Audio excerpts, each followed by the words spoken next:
বলে রাখি আমাদের মুম্বাই ইন্ডিয়ান্সের যে ক্যাপ্টেন রোহিত শর্মা এবং হার্দিক পান্ডিয়াকে নিয়ে যে বিতর্ক শুরু হয়েছে, আজকের ভিডিওতে কিন্তু আমি আপনাদের কিছু কথা বলবো এবং ভিডিওতে জানবো যে কেন মুম্বাই ইন্ডিয়ান্স এতদিন ধরে 2013 সাল থেকে আমাদের রোহিত শর্মাকে ক্যাপ্টেন্সি দিয়ে রেখেছে। নাম্বার সেকেন্ড হচ্ছে আমাদের হার্দিক পান্ডিয়াকে কেনই বা হঠাৎ করে ক্যাপ্টেন্সি দিল। নাম্বার থ্রি হচ্ছে যে এই ক্যাপ্টেন্সি দেওয়া নিয়ে মুম্বাই ইন্ডিয়ান্সের কি প্ল্যান বা কি ফ্যাক্টর কাজ করছে মাথার মধ্যে।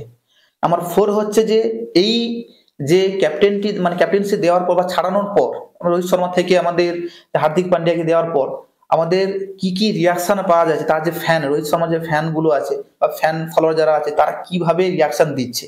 তার পাশাপাশি আরো জানবো যে এই যে টোটাল যে ঘটনার পর ক্রিকেট দুনিয়াতে যারা হচ্ছে বড় বড় ক্রিকেটার যেমন ক্রিকেটার রয়েছে, যেমন সুনীল গাভাস্কার বলুন, মোহাম্মদ আজহারউদ্দিন বলুন, আমাদের এক্স যে ক্যাপ্টেন ছিল হার্দিক পান্ডিয়ার রিয়াকশন কি, তার পাশাপাশি রোহিত শর্মার রিয়াকশনটা কি, আরো জানবো যে রোহিত শর্মার যে স্ত্রী তিনি কি রিয়াকশন দিয়েছেন, তার পাশাপাশি বুমরা কি রিয়াকশন দিয়েছেন, সবার কিন্তু রিয়াকশনটা কিন্তু আজকে ভিডিওতে জানবো। এবং ফাইনালি জানবো যে এই যে রিয়াকশনের পর এর ভবিষ্যৎটা কিন্তু কি হতে চলেছে।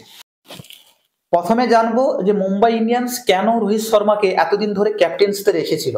নাম্বার ওয়ান হচ্ছে যখন রোহিত শর্মা 2013 সালে মুম্বাই ইন্ডিয়ান্সের ক্যাপ্টেন্সি করা শুরু করে তখন থেকে এখন পর্যন্ত 2022 সাল পর্যন্ত কিন্তু পরপর 5 বার কিন্তু আইপিএল চ্যাম্পিয়নশিপ বা চ্যাম্পিয়ন হয়েছে কিন্তু আমাদের মুম্বাই ইন্ডিয়ান্স।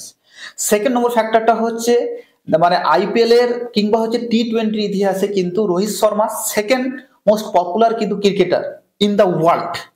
নাম্বার থ্রি হচ্ছে যে রোহিত শর্মা এই যে ওডিআই অর্থাৎ ওয়ান ডে কিংবা টেস্ট ক্রিকেটে তার ক্যাপ্টেন্সির কিন্তু বিশাল পরিমাণ একটা নজিরবিহীন ঘটনা রয়েছে এবং কিন্তু পারফরমেন্স কিন্তু খুব ভালোভাবে রয়েছে। এই জন্য কিন্তু তাকে এই ক্যাপ্টেন্সি হিসেবে এতদিন ধরে রেখেছিল। এবারে জানবো যে কেন তারা হার্দিককে সিলেকশন করলো। এখানে প্রথম নম্বর কারণটা হচ্ছে যে হার্দিক হচ্ছে খুব ভালো অলরাউন্ডার, ব্যাটস এবং তার পাশাপাশি বল দুটোই কিন্তু প্যারালালভাবে খুব ভালোভাবে করতে পারে। নাম্বার টু হচ্ছে 2015 থেকে 20 পর্যন্ত এই 5 বছর কিন্তু আমাদের এই হার্দিক পান্ডিয়া মুম্বাই ইন্ডিয়ান্সে খেলেছে, কিন্তু 2021 সালে 14 কোটি টাকার বিনিময়ে কিন্তু গুজরাট টাইটান্স তাদের কিনে নেয়।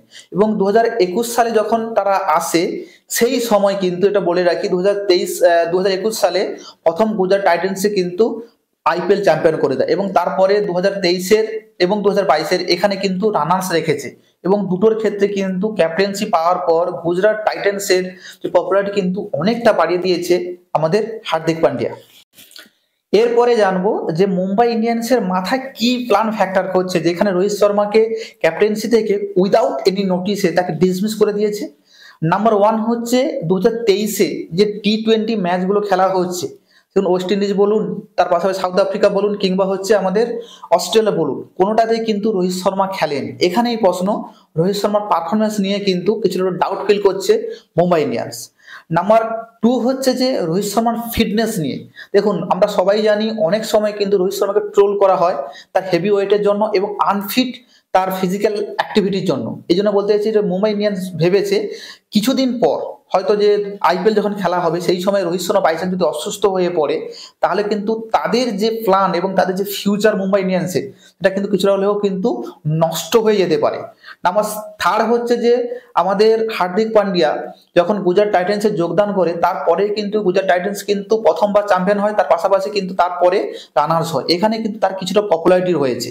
নাম্বার ফোর হচ্ছে যে তারা ভেবেছে যে শুধুমাত্র রোহিত শর্মা যেখানে আমাদের ওয়ার্ল্ড কাপ যে খেলা হয়ে গেল সেখানে কিন্তু ভালো পারফরমেন্স দেখেছে এবং ক্যাপ্টেন্সও দেখেছে, এই জন্য ওডিআই তার পাশাপাশি টেস্ট ক্রিকেটে রোহিত শর্মা হচ্ছে একমাত্র ভালো ক্যাপ্টেন্সি হতে পারে, যেটা হচ্ছে টি-20 কিংবা আমাদের আইপিএল এর ক্ষেত্রে হতে পারে না। এই জন্য তারা কিন্তু এই অপশনটা নিয়েছে।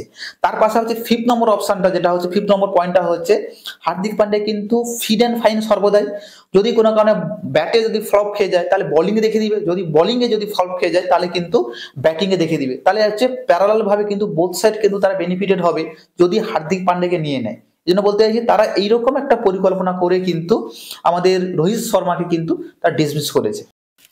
যখন এই নিউজটা যখন সবার কাছে চলে গেল যে রোহিত শর্মাকে ক্যাপ্টেন থেকে সরিয়ে হার্দিক পান্ডিয়া করেছে, তারপরে কিন্তু সোশ্যাল মিডিয়াতে কিন্তু তোলপাড় শুরু হয়ে যায়।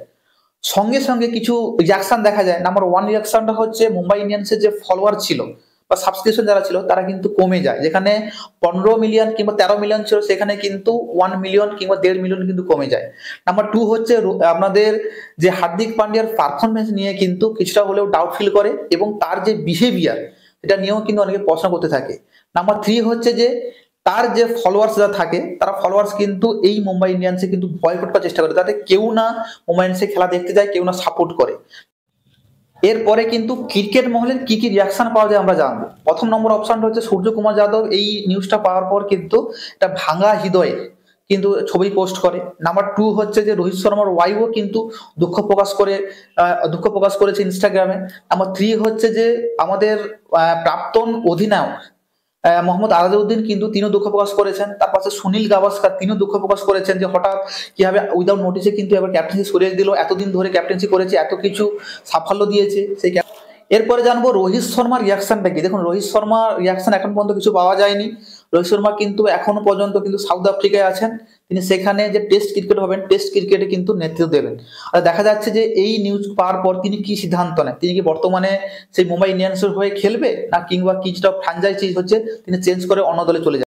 ফাইনালি একটাই কথা বলবো, এত কিছু জল্পনা তুঙ্গে কিন্তু যেখানে দুপক্ষের সাপোর্টার কিন্তু একে অপরে কিন্তু অ্যাটাক করা শুরু করেছে। সেখানে দেখা যাচ্ছে রোহিত শর্মা 2013, 2015, 2017, 2019, 2021 এই পাঁচটা কিন্তু আইপিএল এ চ্যাম্পিয়ন করেছে মুম্বাই ইন্ডিয়ান্সকে, তারপর তাকে সরিয়ে দিয়েছে। এবং সেখানে কিন্তু আমাদের হার্দিক পান্ডিয়াকে দুবার চ্যাম্পিয়ন, একবার চ্যাম্পিয়ন করেছে আর একবার আনার্স করেছে, তার জন্য কিন্তু তাকে রিপ্লেস করে দিয়েছে।